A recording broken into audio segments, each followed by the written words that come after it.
পৃথিবীর মধ্যে সবচেয়ে সহজ কাজ কি জানেন? সবচেয়ে সহজ কাজ হলো একটা, সেটা হলো চায়ের দোকানে বসে আবুল বিড়ি টেনে টেনে পায়ের ওপর ফা দিয়ে টিভির দিকে তাকিয়ে আলেমের নামে গীবত করা।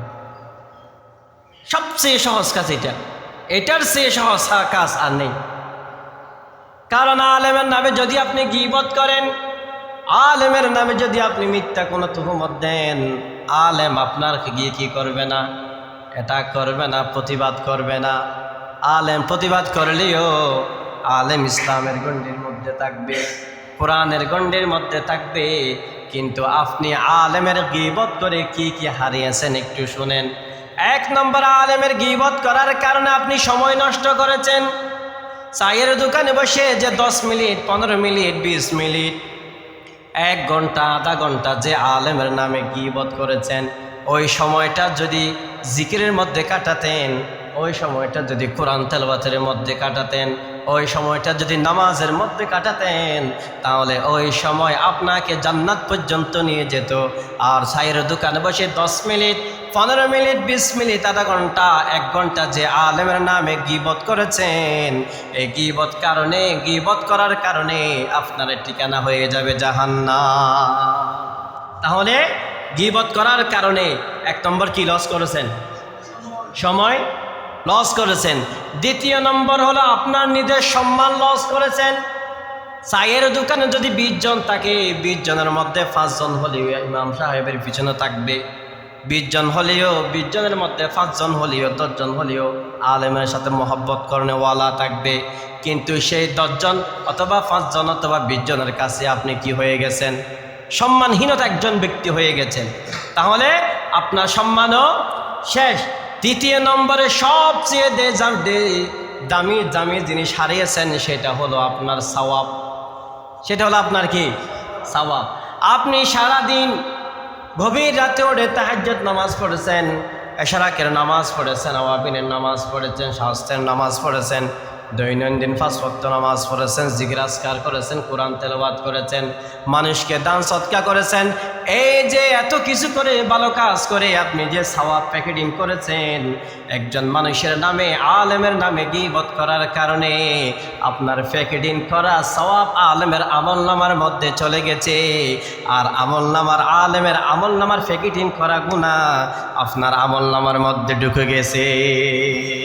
কোনো মানুষকে যদি আল্লাহ ধ্বংস করতে চায়, কোনো মানুষকে যদি আল্লাহ কি করতে চায়? ধ্বংস করতে চায়, আসমান থেকে আল্লাহ তার উপর পাথর নিক্ষেপ করে না। আসমান থেকে আল্লাহ তাআলা তার উপর অ্যাটম বোম নিক্ষেপ করে না। আসমান থেকে তার উপর আল্লাহ তাআলা এক্সট্রাভাবে তার উপর গজব নাজিল করে না। কোনো মানুষকে যদি আল্লাহ ধ্বংসের প্রান্তে নিয়ে যায়, বা তার বদ আমলের কারণে কোনো মানুষ যদি ধ্বংস পথ বেছে নেয়, তাহলে সর্বপ্রথম ওই মানুষ আলেমের পিছনে রাখবে, আলেমের পিছনে রাখবে, আলেমের সমালোচনা করবে, আলেমের দুষ খুঁজবে, আলেমের কোথায় কি হয় সেটা খুঁজবে। বুঝে নেবেন মনে মনে আল্লাহ তাআলা আপনার কাছ থেকে জান্নাতের পথ থেকে আপনাকে দূরে সরিয়ে নিচ্ছে। আলেমদের কেমন মর্যাদা! আল্লাহর হাবিব সাল্লাল্লাহু আলাইহি ওয়াসাল্লাম হাদিসের মধ্যে বর্ণনা করেছেন, কুল আলিমান আও মুতাআল্লিমান আও মুস্তামিআন আও মুহিব্বান ওয়ালা তাকুনিল খামিস। বান্দা তোমরা জাননেওয়ালা হও, কুল আলিমান, তোমরা আলেম হও, আও মুতাআল্লিমান, আলেম হতে না পারলে আলেমের ছাত্র হও। কি হও? আলেম হও। আলেম হতে না পারলে আও মুতাআল্লিমান, আলেমের কি হও? ছাত্র হও। বান্দা তোমরা যদি আলেমের ছাত্র হওয়ার যোগ্যতাও না রাখো, তাহলে আও মুস্তামিআন, আলেমে যা বলে তা শোনার অধিকারী হও। কি হও? প্রথমে আলেম হও। যদি আলেম হতে না পারো, আও মুতাআল্লিমান, আলেমের ছাত্র হও। আর যদি আলেমের ছাত্র হতে যোগ্যতা না রাখো, তাহলে আও মুস্তামিআন, আলেমের কথা, কোরআনের কথা শ্রবণকারী হও। যদি আলেমের কথা, কোরআনের কথা শ্রবণকারী নাও হতে পারো, তাহলে বান্দা 4র্থ নম্বর হলো আও মুহিব্বান, আলেমকে ভালোবাসো। কি করো? আলেমকে ভালোবাসো। তোমরা আলেম হও, আলেম হতে না পারলে আলেমের ছাত্র হও, আলেমের ছাত্র না হতে পারলে আলেমের কথা শ্রবণ করনেওয়ালা হও। আর যদি আলেমের কথা শ্রবণ করনেওয়ালা না হও তাহলে আলেমকে মোহাব্বত করো। ওয়ালা তাকুনিল খামিস, পঞ্চম নম্বরের দিকে যেও না।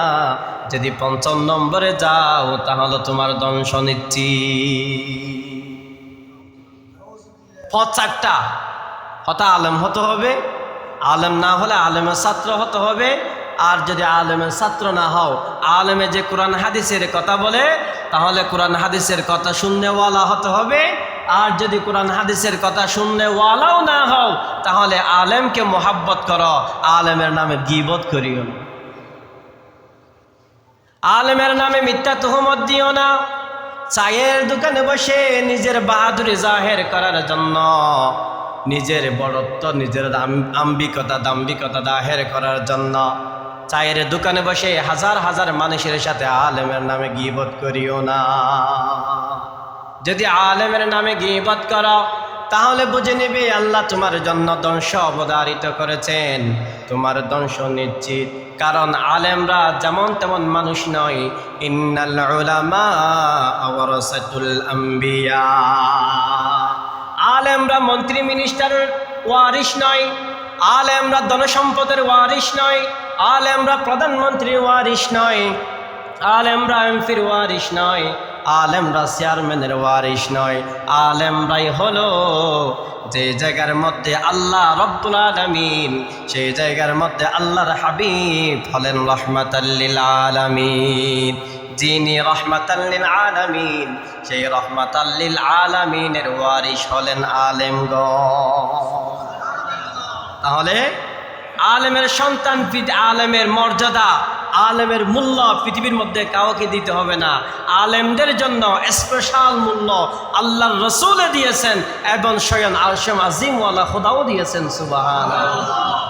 যে আল্লাহ, যে পয়গম্বর রহমাতুল লিল আলামিন আলেমদের সম্পর্কে বিস্তারিত বর্ণনা করেছেন, আলেমের মর্যাদা কেমন, আলেমের দাম কেমন, এইরকম আলেম সম্পর্কে আমি এবং আপনি কিভাবে চায়ের দোকানে বসে গীবত করি। পৃথিবীর মধ্যে সবচেয়ে সহজ কাজ কি জানেন? সবচেয়ে সহজ কাজ হল একটা, সেটা হলো চায়ের দোকানে বসে আবুল বিড়ি টেনে টেনে পায়ের ওপর পা দিয়ে টিভির দিকে তাকিয়ে আলেমের নামে গীবত করা। সবচেয়ে সহজ কাজ এটা, এটার চেয়ে সহজ কাজ আর নেই। কারণ আলেমের নামে যদি আপনি গীবত করেন, আলেমের নামে যদি আপনি মিথ্যা কোনো তুহমত দেন, আলেম আপনার গিয়ে কি করবে না? এটা করবে না, প্রতিবাদ করবে না। আলেম প্রতিবাদ করলেও আলেম ইসলামের গণ্ডির মধ্যে থাকবে, কোরআনের গণ্ডির মধ্যে থাকবে। কিন্তু আপনি আলেমের গীবত করে কি কি হারিয়েছেন একটু শুনেন। এক নম্বর, আলেমের গীবত করার কারণে আপনি সময় নষ্ট করেছেন। চায়ের দোকানে বসে যে 10 মিনিট, 15 মিনিট, 20 মিনিট, 1 ঘন্টা, আধা ঘন্টা যে আলেমের নামে গীবত করেছেন, ওই সময়টা যদি জিকিরের মধ্যে কাটাতেন, ওই সময়টা যদি কোরআন তেলাওয়াতের মধ্যে কাটাতেন, ওই সময়টা যদি নামাজের মধ্যে কাটাতেন, তাহলে ওই সময় আপনাকে জান্নাত পর্যন্ত নিয়ে যেত। আর চায়ের দোকানে বসে 10 মিনিট, 15 মিনিট, 20 মিনিট, আধা ঘন্টা, 1 ঘন্টা যে আলেমের নামে গীবত করেছেন, এই গীবত করার কারণে আপনার ঠিকানা হয়ে যাবে জাহান্নাম। তাহলে গীবত করার কারণে 1 নম্বর কি লস করেছেন? সময় লস করেছেন। দ্বিতীয় নম্বর হলো আপনার নিজের সম্মান লস করেছেন।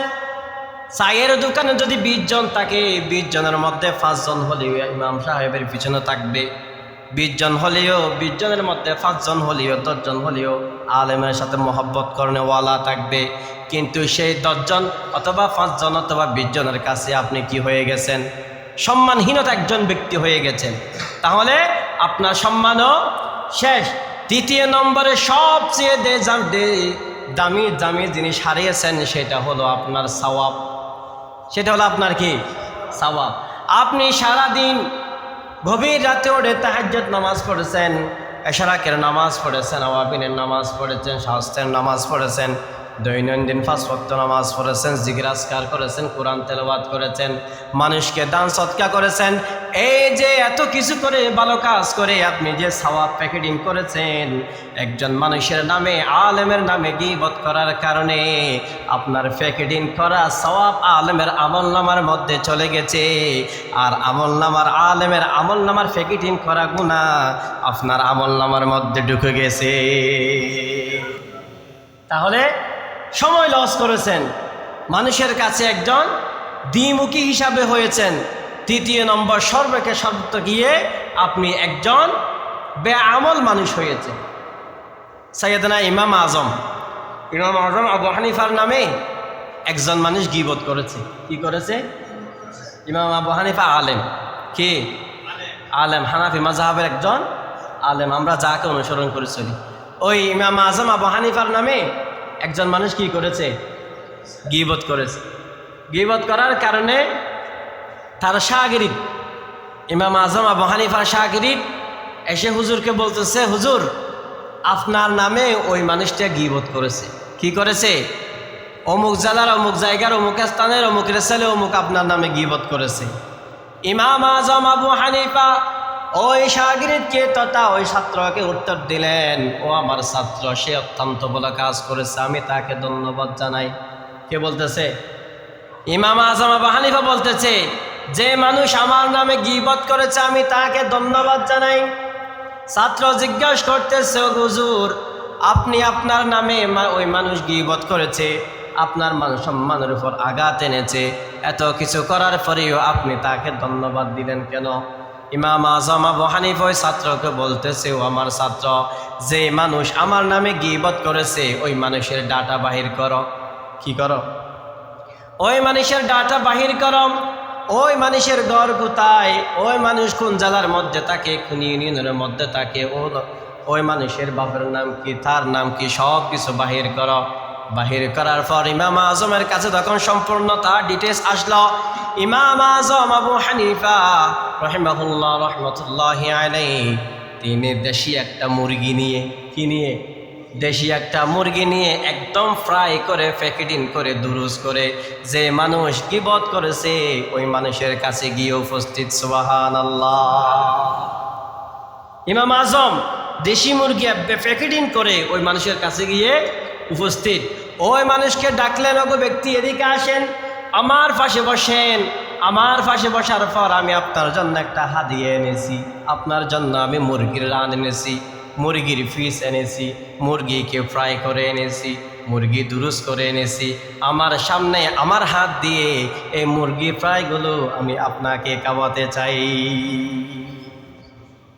মানুষ যাচ্ছে যোগী, যে ইমাম আজম আবু হানিফার নাম আমি গীবত করেছি, এই মানুষ আবার মুরগি ফ্রাই আমাকে তার নিজের হাত দিয়ে খাওয়াতে চাই, এটা কেমন কথা? মনে মনে বলতেছে ইমাম আজম আবু হানিফা ওই মানুষকে নিজের হাত দিয়ে মুরগি সবটুকু খাওয়াইছেন। খাওয়ানোর পর বলতেছে, আমি আপনাকে এত কষ্ট করে এসে আমার নিজ হাত দিয়ে মুরগি খাওয়াইছি, আপনি তো আমার কাছ থেকে একবারও প্রশ্ন করেন নাই, কেন করেছেন? যেই ব্যক্তি গীবত করেছে ওই ব্যক্তি ইমাম আজম আবু হানিফার কাছ থেকে জিজ্ঞাসা করল, ও ইমাম আজম আবু হানিফা, আপনি একজন হলেন জগৎ বিখ্যাত একজন ফকির, জগৎ বিখ্যাত একজন আলেম, আপনি আমার বাড়ির মধ্যে সফর করেছেন এবং আমার জন্য হাদিয়াও এনেছেন, আবার সেই হাদিয়াগুলো আপনার নিজ হাতে আমাকে খাওয়াইছেন, কারণ কি? ইমাম আজম আবু হানিফা বলেছে, আপনি আমার জন্য যেই উপকার করেছেন সেই উপকার আমার মাও কখনো করে নাই, সেই উপকার আমার বাবাও কখনো করে নাই, সেই উপকার যে সন্তানের জন্য আমি 40 বছর 70 বছর জিন্দেগি শেষ করে দিয়েছি, সেই সন্তানও আমার সেই উপকার করে নাই, আমার স্ত্রীও আমার সেই উপকার করে নাই, আমার প্রতিবেশীরাও আমার সেই উপকার করে নাই। ইমাম আজমের কাছ থেকে জিজ্ঞাসা করলো, আমি আপনার এমন কি উপকার করেছি ইমাম আজম আবু হানিফা বলেছেন, ওই দিন ওই রাতে ওই সময় ওই দোকানের মধ্যে বসে আপনি যে আবুল বেরির ফোদা টেনে টেনে সাইরের দোকানের দিকে বসে বসে আমি ইমাম আজম আবু হানিফার নামে গীবত করেছেন, এটা আমার অত্যন্ত ভালো লেগেছে। ভালো লাগার কারণে আমি আপনার জন্য এই হাদিয়ার প্যাকেট এনেছি। সুবহানাল্লাহ। কেমন ভালো লেগেছে! আমি যখন মারা যাব, যখন মালিক ইয়াউমিদ্দিন কিয়ামতের দিবসে যখন আমাকে দাঁড়াতে হবে, কিয়ামতের দিবসে আমি যখন সবার সামনে দাঁড়াবো, তখন যদি দেখা যায় আমার সওয়াবের চেয়ে গুনার বার বেশি হয়, কিসের চেয়ে? সওয়াবের চেয়ে যদি আমার গুনার বার বেশি হয়, আপনি যে আমার নামে গীবত করেছেন, এই গীবত করার কারণে প্রতিশোধমূলক আমার সকল গুনাহ আপনার আমলনামার মধ্যে দেব। আপনার সকল সওয়াব আমার আমলনামার মধ্যে নিয়ে আমি জান্নাতে চলে যাব, আপনাকে প্যাকেটিং করে জাহান্নামে পাঠিয়ে দেব। তাহলে আলেমের নামে গীবত করে আলেমের কি বদনাম করেছেন, আলেমের কি ক্ষতি করেছেন, নাকি আলেমের লাভ করেছেন? এই লাভ বুঝেই আলেমরা প্রতিবাদ করে, এই লাভ বুঝে কি করে না। ওই জন্য পৃথিবীর মধ্যে সবচেয়ে সহজ কাজ হলো চায়ের দোকানে বসে, বাজারে বসে আলেমের নামে গীবত করা, আলেম না কি করা। ওই জন্য যারা আলেম সমাজের নামে গীবত করেন, তারা এই ইতিহাস থেকে শিক্ষা নেন, একজন আলেমের নামে গীবত করে কি আপনি আপনার নিজেকে জাহিরত্ব করতে পেরেছেন? একজন আলেমের নামে গীবত করে কি আপনার সম্মান বাড়িয়েছেন নাকি কমিয়েছেন? আপনি কি পরকালের জন্য আপনার মানসামনা তৈরি করেছেন? আপনি কি জান্নাতের যাওয়ার রাস্তা সহজ করেছেন নাকি জাহান্নামের রাস্তা সহজ করেছেন? ওই জন্য যে কথাগুলো বলেছি, আল্লাহ তাআলা আমাদের প্রত্যেককে আমল করার তৌফিক দান করেন। যারা 4 রাকাত সুন্নত মুআক্কাদা আদায় করিনি, আমরা সকলে 4 রাকাত সুন্নত মুআক্কাদা আদায় করি।